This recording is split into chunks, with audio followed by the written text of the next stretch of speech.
Disruption is the result of applying probably a series of changes in a system that creates a whole new way of doing things completely differently and often results in a completely new business model. The one I like to use is the music industry. We thought we had disruption when iTunes came along and we could buy a song for 99 cents or whatever. But actually, I think we're really seeing the disruption in music now where things like Spotify and Pandora are out there and people are not owning music anymore. They're subscribing. And that's the real disruption.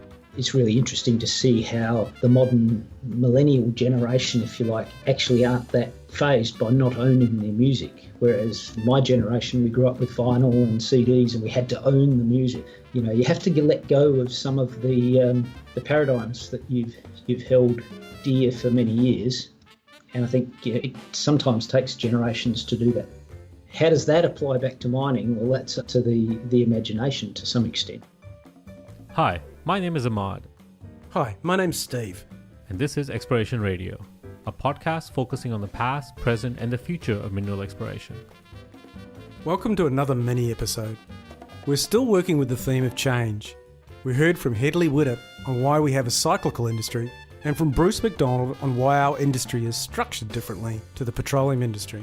A key question for us, though, is, given the structural and cyclical issues we're aware of, why are we still working the same way? This is more than a conversation about bolting on technology. It's about questioning our existing business model. Today we talk to Gavin Yates. Gavin is a geologist with a diverse career in many parts of the mining value chain. Gavin went on to lead the strategy for BHP in development of the concept of the digital mine. Today we talk about what is the digital mine and what are the implications for our industry. So going back to the time that you worked in BHP, you mentioned you set up the technology direction for the company, or the strategy for the company. Did that involve mostly in-house work, or was it external, or a combination of both? The first part of that study was to actually look externally, and I can still remember being encouraged by Andrew Mackenzie to not look at other mining companies because we weren't going to get the inspiration from other mining companies. We were going to get it from other industry. So I spent quite a bit of time, probably 6 months, looking at other industries, looked at aerospace, looked at space industry, looked at car industry, looked at manufacturing, logistics, and really tried to understand how technologies were shaping those industries and how to bring it back into BHP and into the mining industry. So saying that, how would you currently rate the industry with respect to its attitude towards research and technology or innovation? It has an attitude that it's very interested in technology, but I'm yet to see it really act.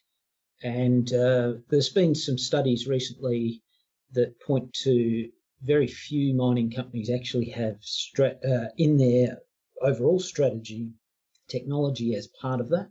Until you get the very high level strategy in the mining company, seeing technology as part of the way they do business, I think we're going to struggle.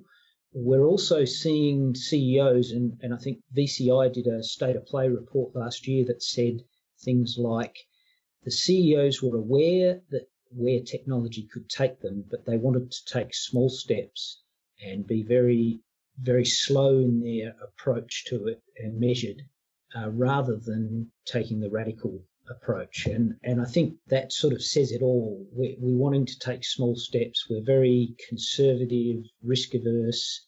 So as an industry, we can see the big prize out there, but we're not willing to take the big steps. And likewise, whenever we put in technology, we're also worried about the legacy that we've got to protect so that if it doesn't work, we've got a way out. The whole approach is very risk averse.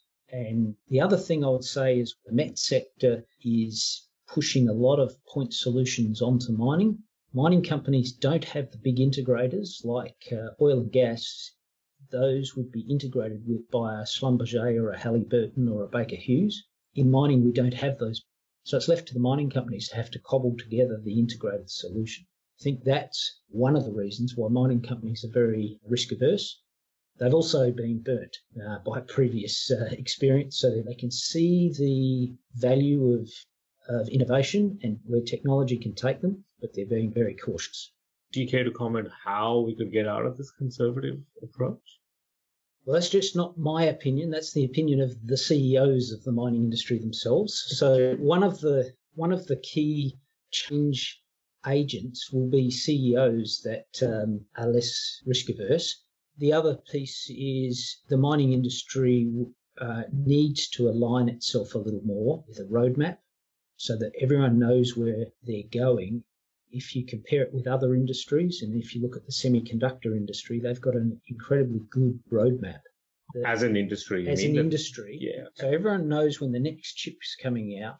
The mining industry has nothing like that. So we don't know what technologies are coming out when. The met sector can't align what they're doing with what the mining industry is doing. So we lack this overall coordination. So in the tech industry, what was the lubricant for that collaboration as an industry to do it? I mean, is that something we're missing in mining? Yeah, I think obviously the speed at which you were developing new products, if you didn't have that roadmap, you'd have to wait for the chip to come out and then be bought by the suppliers of smartphones, say, and then they had to develop their product.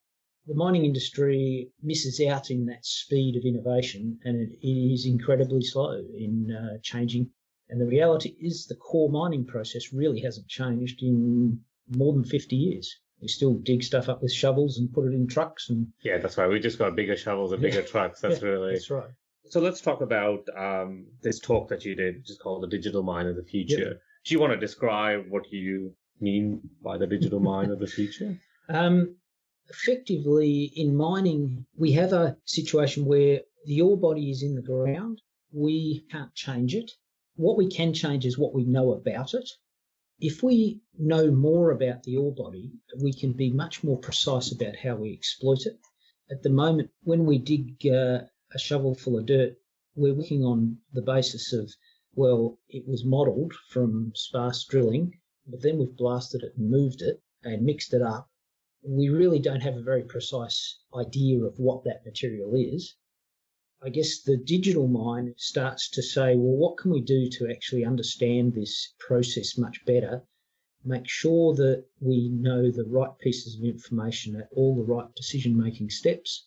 You know, the critical decision is sort of, is it ore or waste, for instance?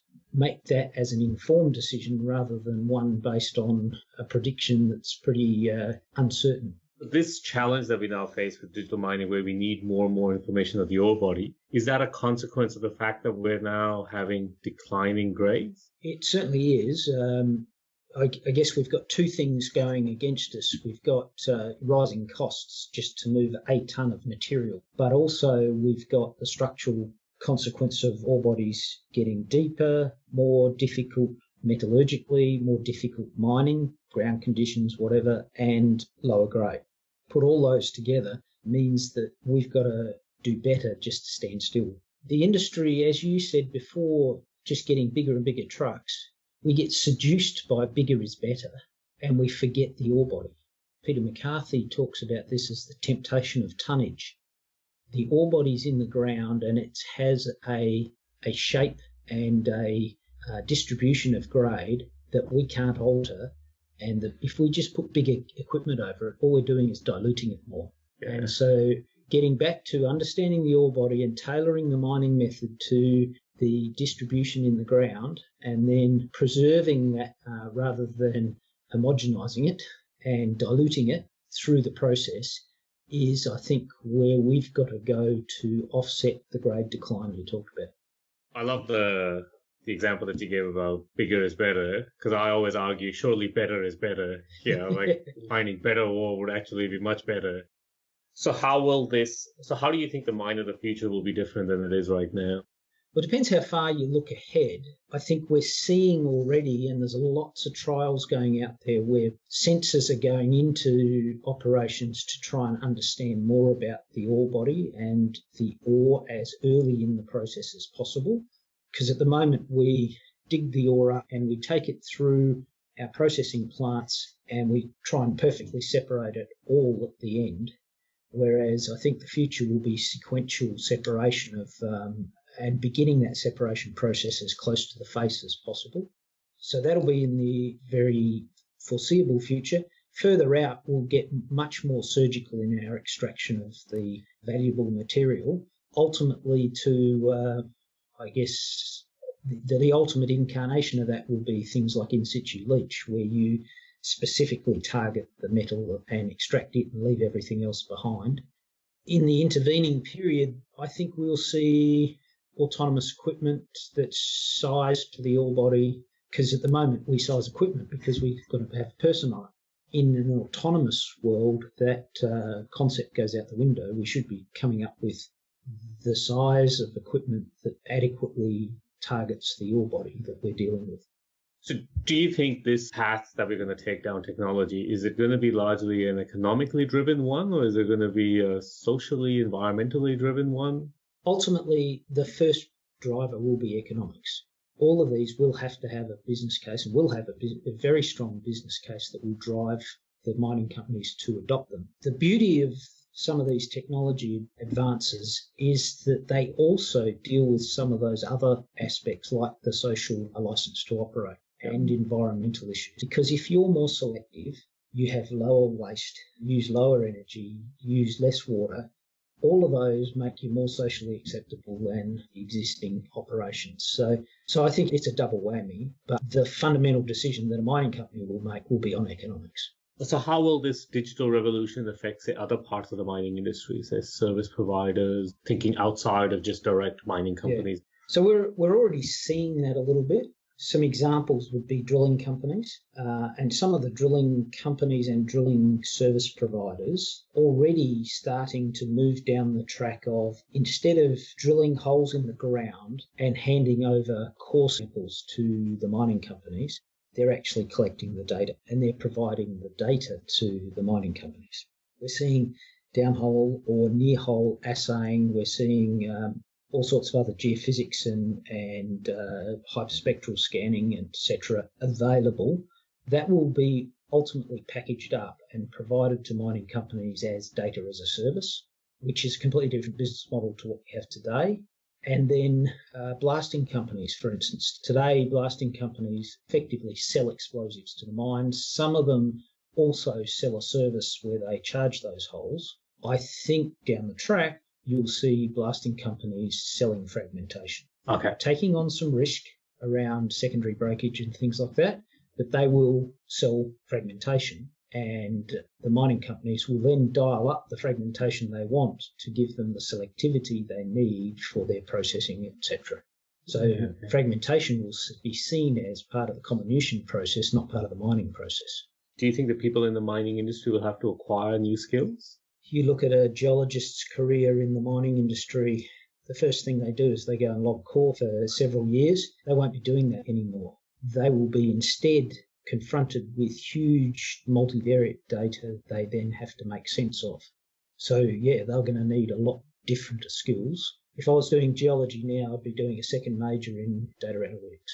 And I can tell you that there's already been trials done that's tested an analytics solution comparing it to a geologist logging core, and the analytics solution is better than the best geologist.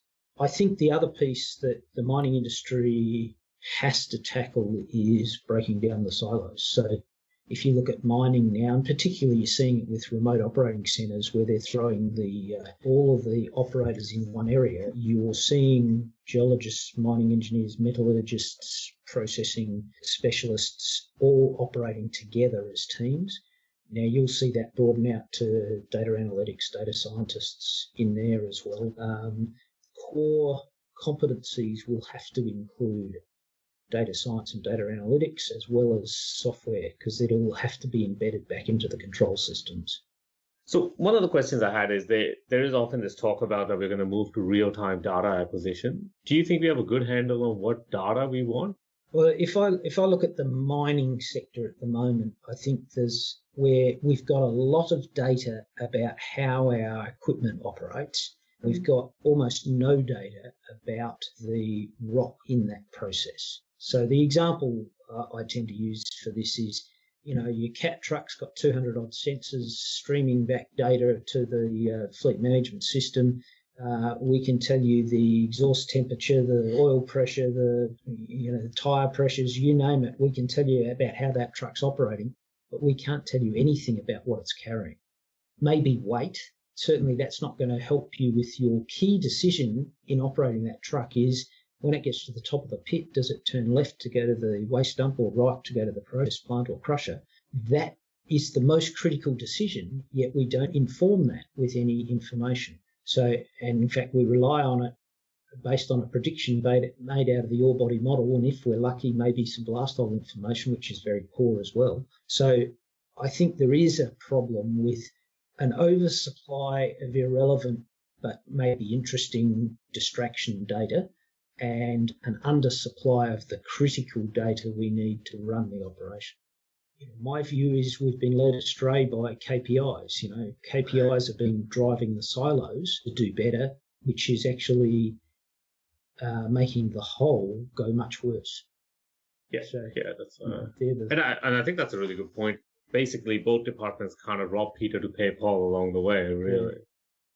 One of the things I guess some people say is that, we can get more and more information, but ultimately we can't control the commodity price markets, which is ultimately what drives essentially our business. So how do you envisage this knowledge? Do you think that'll be transferable to us making better decisions in light of commodity price uncertainty? I think technology will play a part in a number of ways, though. One is that for operations where they can swing production up and down, they can do that much more effectively. Think of an autonomous operation. The cost, if you've got people in there operating, of getting rid of that workforce and then re-employing them and training that workforce, if you've got an autonomous fleet, you're basically just standing that fleet down. If you like, you can see a lot of your costs as fixed in a manned world, but in an autonomous world, they're all variable. Probably the other thing is, as we get smarter about how we both understand our ore body and how we plan those under different scenarios for price, I think you'll find companies being able to actually go onto a different plan. In this price world, we operate this plan. In this price world, we operate that plan. Yeah, okay. So would I be correct in saying our ability to react to the market will become a lot quicker? Because obviously right now we have a lag effect in how we react. Absolutely. And part of that's because of the technology we're using. Yep. The current case involves a whole lot of people that have to be trained up, et cetera, et cetera. And usually when the market ticks up, everyone's looking for those people, and then the wages go through the roof because you're trying to attract the talent, et cetera, et cetera. Think about a world where you've just got an autonomous fleet. You can just add more capacity to that fleet and you can turn it on straight away. So we talked a little bit about what's holding companies back from going down this technological change. What do you think is the main reason why? There is not one single factor that's holding us back. There's a whole range of factors. It's more complex than just one. It does start with leadership. It also starts with a focus on, okay, if I'm going to go down a technology-led route or have technology high in my strategic plan, then I'm going to choose which areas I'm going to put that to, because you can't do everything. The other question is there is not the capacity within the mining companies to take on huge change and technology development. So do you mean from a skills point of view or from just a capacity point of view? Okay. Yep. There's just not the spare capacity in and capability within mining companies. Most of them are running flat out just to produce. Yep. The other piece is they don't want to put at risk their existing production. That's the cash flow. There is no let up from investors wanting their short-term returns.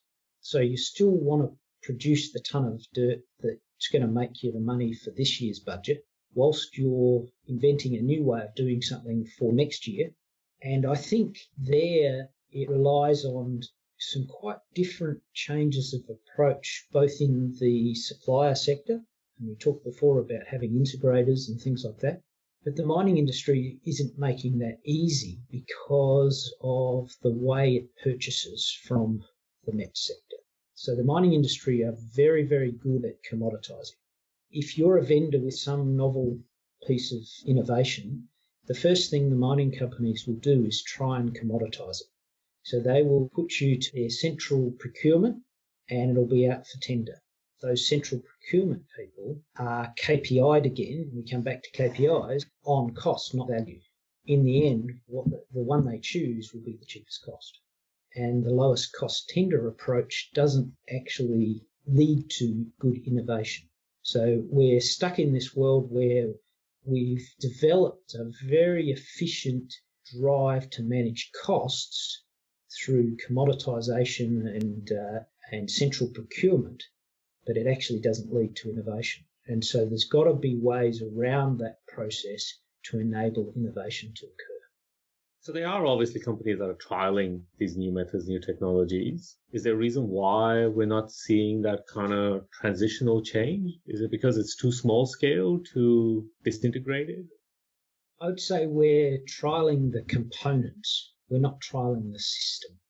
A number of companies are playing with, like autonomous trucks, autonomous drills, ore sorting and all sorts of really good components, but no one's put it all together as a system yet. Maybe it's still early days, but there is also some missing pieces. And, things like we were talking about before, sensors, grade sensors that will give us the ability to discern grade in a face. Do you think that service providers are going to have a really important role? If you look at the oil and gas sector, the oil companies almost deferred all of the technology and innovation out to the Schlumbergers and the Halliburtons of the world.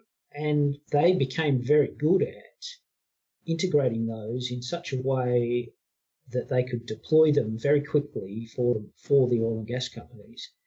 Now, that was a collaboration between the oil and gas companies and the service providers. The mining industry hasn't seen anything like that. We're stuck with a whole lot of vendors all pushing point solutions at the mining industry, and the mining industry having to do that integration, and they have no capacity to do that. Unfortunately, the price point that you had a Schlumberger or a Halliburton working at, oil and gas margins allowed them to operate at a price point that made that successful. Mining industry's margins are significantly less, but I still think there's an opportunity there for someone to step into that space. And I think there needs to be some new business models to allow some revenue sharing, or at least some profit sharing. Now, that means the mining company doesn't lose any of its margin. It just makes some of its increased margin available to those players. I think it's twofold. The mining industry has been unwilling to share its margin, or at least its upside in its margin. And those METS players have been unwilling to take on any risk. And so an integrator needs to come in there that has the horsepower to be able to handle some of that risk.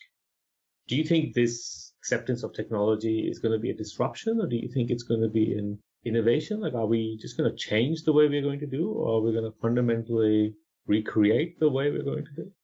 I think it'll be two schools there. There'll be the existing operations that incrementally add stuff.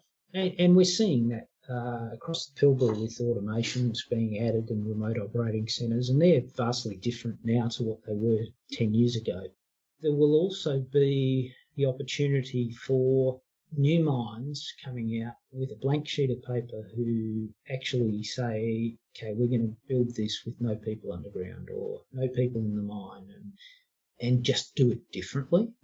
And it will take probably a generation of new mines, and some of those will work, some of them will be failures, and we've got to accept the failures. As an industry, I don't think we've been good at handling failure as a learning opportunity. And it'll take some courageous leadership as well. Okay. So can we talk about what do you think are going to be some complete fundamental disruptions in the industry? When I look around at mining companies' resource bases, they have a dwindling reserve base of high-grade material, but they have very large resource bases of sub-economic material. That's right. Yeah. And that's the material that technology could turn into reserve. to this point, we are going to deeper and undercover and all of those sorts of areas, also going to some more politically difficult areas. And I think for mining companies, the challenge is, do I exploit the low grade in a country where I know I can get licensed to operate versus maybe a higher grade alternative in a high risk profile area?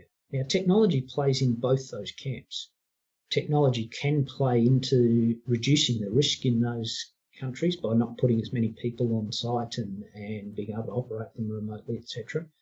It also plays into trying to change the economics of the low grade. I think technology has a play in both areas. I think there's also some disruptions potentially available to the exploration industry, where take a world where you don't have to put anyone on the ground. It's covered. You have autonomous drilling collecting the data for you. You can be a small exploration company of one man sitting in an office taking direct feeds from a drill rig and making decisions on the fly. That means the cost of setting up an exploration company and running it is the overhead costs are pretty minimal. That gives you a great deal of agility. And it may also mean that the drilling companies might rethink how they operate. They may actually do that drilling for a slice of equity. They might own the data and give you the rights to that data for the period that you own the lease. When I relinquish the lease, I don't need the data anyway, but it might be useful to someone else.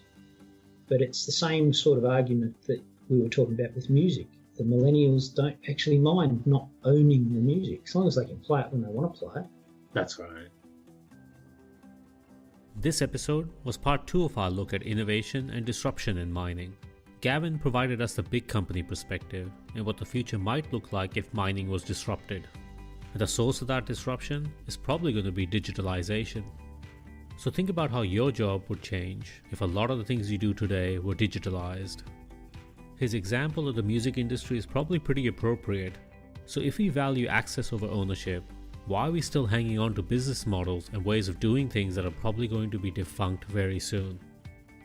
I came across a saying the other day that the United States Marines use. Everybody wants to go to heaven, but no one wants to die. Exploration Radio is brought to you by Stephen Ahmad. Our producer and all-round go-to guy is Dan Hershowitz. This podcast is recorded at the Perth Music House. If you'd like to know more about Exploration Radio, check us out on explorationradio.com. Or you can also find us on Twitter, Facebook, or LinkedIn. And as always, if you like this podcast, please review us on iTunes, Stitcher Radio, or wherever you get your podcasts from. Until next time, let's keep exploring.